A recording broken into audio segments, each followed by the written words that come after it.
Hello friends, एक बार फिर से आप सभी का स्वागत है आपके अपने दैनिक स्टडी पॉइंट यूट्यूब चैनल में। और देखिए आज एक बार फिर एक वीडियो लेकर आए हैं और इस वीडियो में ना देखिए जैसा कि आप सभी को पता है कि कल से रेलवे ग्रुप डी के एग्ज़ाम शुरू हो गए हैं। तो देखिए 17 अगस्त को जितनी भी शिफ्ट हुई उनके अति महत्वपूर्ण क्वेश्चन रहेंगे। तो देखिए फ्रेंड्स, यदि आप सभी CET के एग्ज़ाम की तैयारी करते हैं या फिर रेलवे के ही एग्ज़ाम की तैयारी करते हैं तो आप इस वीडियो को अवश्य देखना, क्योंकि इसमें ना ऐसे क्वेश्चन हैं जो आने वाले एग्ज़ाम के लिए उपयोगी है। तो देखिए ये वीडियो को लास्ट क्वेश्चन तक देखना और ये वीडियो आप सभी को अच्छी लगे तो इसे लाइक करना, शेयर करना और अगर आप पहली बार हमारे चैनल पर आए हैं तो चैनल को सब्सक्राइब कर लेना और बेल आइकन का बटन भी दबा लेना, ताकि हम कोई भी वीडियो डालें तो उसका नोटिफिकेशन आप सभी तक आता रहे। तो चलिए देखते हैं।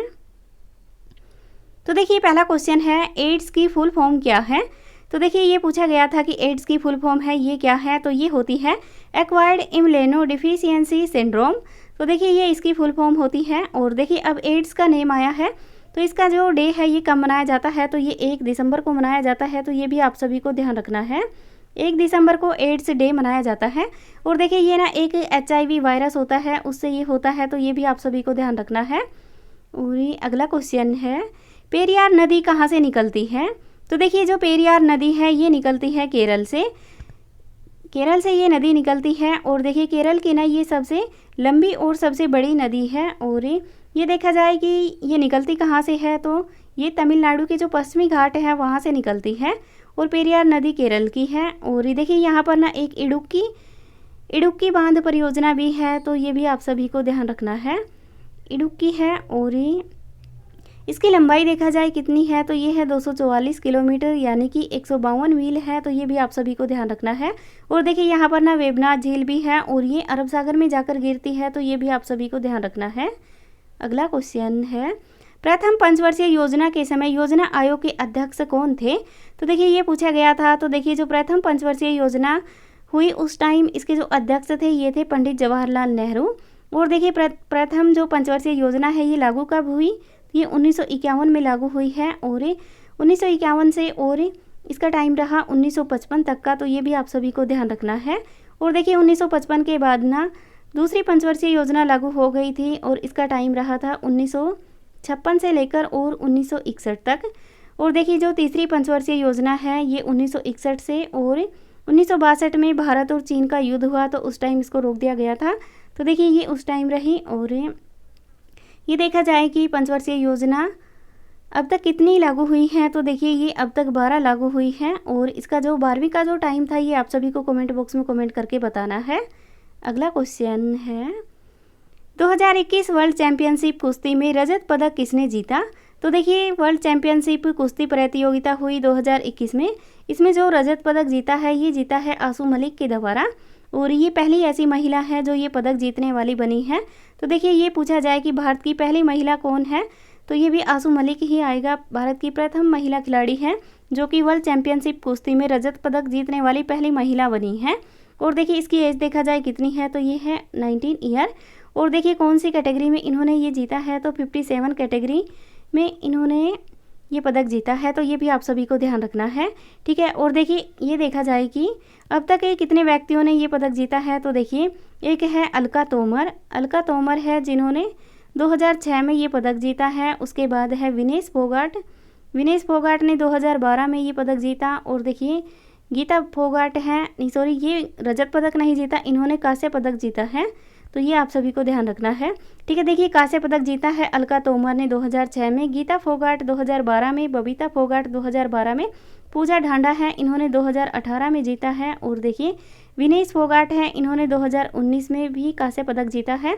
तो इन सभी ने कांस्य पदक जीता है, लेकिन आसू मलिक ऐसी खिलाड़ी है जिन्होंने रजत पदक जीता है। और देखिए पुरुष में देखा जाए तो पहले ऐसे एक ही खिलाड़ी हैं जो कि सुशील कुमार है, इन्होंने कांस्य पदक जीता है और ये जीता 2010 में। तो ये भी आप सभी को ध्यान रखना है। और देखिए पहले पुरुष हैं और कोई नहीं है, तो ये आप सभी को ध्यान रखना है। और आसू मलिक ऐसी प्लेयर हैं जो कि रजत पदक जीतने वाली पहली महिला बनी है। अगला क्वेश्चन है, जैन धर्म में जीन का अर्थ क्या होता है। तो देखिए जैन धर्म में जीन शब्द का जो अर्थ है ये होता है विजेता, यानी कि अपने मन को जीतने वाला। और देखिए जैन धर्म के संस्थापक देखा जाए कौन है, तो ये है ऋषभदेव। तो ये भी आप सभी को ध्यान रखना है। ऋषभदेव पहले हैं। और देखिए पार्श्वनाथ देखा जाए तो ये 23वें नंबर के हैं। और 24वें नंबर के देखा जाए कौन है तो ये महावीर हैं। तो ये भी आप सभी को ध्यान रखना है। जैन धर्म के 24 ये बने हैं संस्थापक। और देखिए पहले ऋषभदेव हैं और फिर पार्श्वनाथ हैं, फिर महावीर हैं। और जो ऋषभदेव हैं ये हैं, देखिए ये कौन है तो जो जिसके नाम पर भारत के नाम पर जो भारत का नाम रखा गया, भारत के नाम पर इनके पिता हैं। तो ये भी आप सभी को ध्यान रखना है।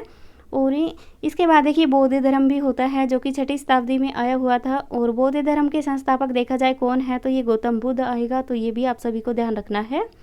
अगला क्वेश्चन है, पहली बार 1952 में राष्ट्रीय आय की गणना किसने की थी? तो देखिए पहली बार 1952 में राष्ट्रीय आय की गणना की गई तो ये की गई है केंद्रीय सांख्यिकी संगठन के द्वारा। और अगला क्वेश्चन है, उष्णकटिबंधीय सदाबहार वन किस जगह पाई जाती है? तो देखिए ये क्वेश्चन भी पूछा गया था कि उष्णकटिबंधीय सदाबहार वन है ये कहाँ पर पाई जाती हैं? तो ये केरल में पाई जाती हैं। अगला क्वेश्चन है, चोक लाऊ त्यौहार कहाँ पर मनाया जाता है? तो देखिए जो चोक लाऊ त्यौहार है ये मनाया जाता है अरुणाचल प्रदेश में। और देखिए अरुणाचल प्रदेश में एक नामदफा नेशनल पार्क भी है। तो ये भी आप सभी को ध्यान रखना है। नामदफा नेशनल पार्क भी काफ़ी बार पूछा जाता है कि ये कहाँ पर है, तो ये अरुणाचल प्रदेश में है। अगला क्वेश्चन है, नमक कानून तोड़ने के लिए 1930 में कौन सा आंदोलन हुआ? तो देखिए नमक कानून तोड़ने के लिए 1930 में जो आंदोलन हुआ वह हुआ दांडी मार्च या फिर सविनय अवज्ञा आंदोलन भी इसको बोल सकते हैं। और देखिए इसमें ये कहाँ से शुरू किया गया था? तो ये साबरमती आश्रम से शुरू किया गया था। और इसमें 78 कैंडिडेट ऐसे थे जिन्होंने इसमें भाग लिया था। तो ये भी आप सभी को ध्यान रखना है। और देखिए ये महात्मा गांधी जी के द्वारा शुरू किया गया था। तो ये भी आप सभी को ध्यान रखना है। अगला क्वेश्चन है, नागेश्वर राव के पहले इकोनॉमिक्स मुख्य सलाहकार कौन थे? तो देखिए नागेश्वर राव के पहले इकोनॉमिक्स मुख्य सलाहकार थे ये थे कृष्णमूर्ति। तो ये आप सभी को ध्यान रखना है। अगला क्वेश्चन है, राजीव गांधी खेल रत्न का नाम बदलकर मेजर ध्यानचंद कब रखा गया? तो देखिए जो राजीव गांधी खेल रत्न पुरस्कार है इसका नाम बदलकर मेजर ध्यानचंद अवार्ड ये रखा गया है 2021 में। और देखिए ये ना भारत का सबसे बड़ा खेल रत्न पुरस्कार है। तो ये भी आप सभी को ध्यान रखना है। और इसमें राशि कितनी दी जाती है? तो ये 25 लाख रुपए की राशि दी जाती है। और तो ये भी आप सभी को ध्यान रखना है। और देखिए इसमें जो ये अवार्ड है ये किसके द्वारा दिया जाता है? तो ये राष्ट्रपति के द्वारा दिया जाता है। तो ये भी आप सभी को ध्यान रखना है। अगला क्वेश्चन है, भारत लोकपाल कौन बनाई गई हैं? तो देखिए वर्तमान में देखा जाए कि भारत के लोकपाल कौन है तो ये है दीप कुमार मोहंती। और ये पहले लोकपाल देखा जाए कौन है तो ये है पिनाकी चंद्र घोष। पिनाकी चंद्र घोष हैं जो कि पहले लोकपाल हैं। और अभी वर्तमान में देखा जाए कौन है तो ये है दीप कुमार मोहंती। तो ये भी आप सभी को ध्यान रखना है।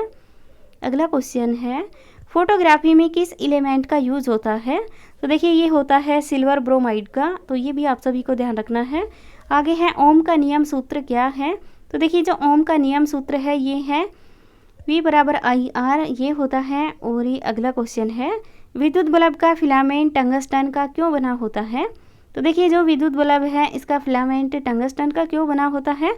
तो देखिए टंगस्टन एक धातु है और इसका उपयोग विद्युत बल्बों के फिलामेंट बनाने के लिए किया जाता है। यह एक बहुत ही उच्च गलनांक वाली एक मिश्र धातु है। इसमें बहुत अधिक प्रतिरोध है, इसलिए यह कमरे के तापमान पर आसानी से नहीं जलता। लैंप उच्च तापमान पर जलता है। तो देखिए टंगस्टन धातु है ये कौन सी धातुओं से मिलकर बनी है? तो ये आप सभी को कमेंट बॉक्स में कमेंट करके बताना है। अगला क्वेश्चन है, 2021 का द्रोणाचार्य पुरस्कार किसे मिला? तो देखिए जो 2021 का द्रोणाचार्य पुरस्कार है ये खेल और स्पर्धा 2021 में उत्कृष्ट कोचों के लिए द्रोणाचार्य पुरस्कार लाइफ टाइम श्रेणी में क्रिकेट कोच सरकार द्वारा तलवार और कबड्डी कोच आसान कुमार को सम्मानित किया गया है। द्रोणाचार्य पुरस्कार नियमित श्रेणी में हॉकी कोच प्रीतम सिवाच को भी मिला है। तो देखिए ये पुरस्कार मिला क्रिकेट के जो कोच हैं तलवार और कबड्डी के कोच हैं आसान कुमार और देखिए हॉकी के कोच हैं प्रीतम सिवाच, इनको मिला है। तो ये आप सभी को ध्यान रखना है। और देखिए ये भी ध्यान रखना है कि द्रोणाचार्य जो पुरस्कार है ये केवल कोच को ही दिया जाता है। तो ये आप सभी को ध्यान रखना है। अगला क्वेश्चन है, वित्त आयोग संविधान के किस अनुच्छेद में है? तो देखिए जो वित्त आयोग है ये है 280 में, आर्टिकल 280 में वित्त आयोग है। और ये नवंबर 1951 को इसका गठन किया गया था। तो देखिए ये पूछ लिया जाए कि वित्त आयोग का गठन कब हुआ, तो ये 22 नवंबर 1951 का इसका गठन हुआ और ये आर्टिकल 280 में इसका वर्णन है। अगला क्वेश्चन है, गारो खासी जनजाति कहाँ की है? तो देखिए जो गारो खासी जनजाति है ये मेघालय राज्य की है और ये इसमें मेघालय राज्य की है। और देखिए अगला क्वेश्चन रहेगा, अनुच्छेद 279A किससे संबंधित है? तो देखिए जो 279A है ये संबंधित है संशोधन जीएसटी परिसर केंद्र एवं राज्य सरकारों का संयुक्त मंच से। तो ये 79A इससे संबंधित है। और अगला क्वेश्चन रहेगा, भारत में सबसे ज़्यादा बेरोजगारी किस राज्य में है? तो देखिए ये क्वेश्चन को देखते ही एकदम ऐसा लगता है कि सबसे कम हरियाणा में ही है। देखिए भारत में जो सबसे ज़्यादा बेरोजगारी है ये हरियाणा में है और ये 2 अप्रैल 2022 की स्थिति के अनुसार है। तो देखिए करंट के क्वेश्चन 2 अप्रैल से भी पूछे गए हैं। CMI द्वारा जारी आंकड़ों के अनुसार सर्वाधिक बेरोजगारी दर हरियाणा में है। तो देखिए ये सबसे अधिक बेरोजगारी दर हरियाणा में है जो कि 26.7% है। इसके बाद राजस्थान में, जम्मू कश्मीर में 25% झारखंड में 14.5%, बिहार में भी 14.4% है, त्रिपुरा में 14.1%, हिमाचल प्रदेश में 12.1%। तो देखिए सबसे अधिक बेरोजगारी दर तो हरियाणा में ही है। अगला क्वेश्चन है, मानव विकास सूचकांक 2022 में भारत का कौन सा स्थान रहा है? तो देखिए मानव विकास सूचकांक 2022 में भारत का स्थान 101वां स्थान रहा है और कुल 116 देश हैं। तो देखिए टोटल इसमें 116 देश हैं, इनमें से भारत का स्थान 101वां है। अगला क्वेश्चन है, अमरकंटक से कौन सी नदी निकलती है? तो देखिए अमरकंटक से जो नदी निकलती है ये है नर्मदा नदी। और ये नर्मदा नदी पर कौन सा बांध है? तो देखिए ये है सरदार सरोवर बांध। तो ये भी आप सभी को ध्यान रखना है। और देखिए एक और बांध है जो कि कौन सा बांध है तो वह आप सभी को कमेंट बॉक्स में कमेंट करके बताना है। और देखिए यहाँ पर धुआंधार जलप्रपात भी है और ये मध्य प्रदेश में बहती है। तो ये भी आप सभी को ध्यान रखना है। और देखिए सोन नदी ये बिहार की कोसी नदी कहलाती है, सोन नदी बिहार का शोक कहलाती है। और जोहिल्ला नदी अमरकंटक की पहाड़ियों से निकलती है, यह हिंदुओं का पवित्र स्थल है।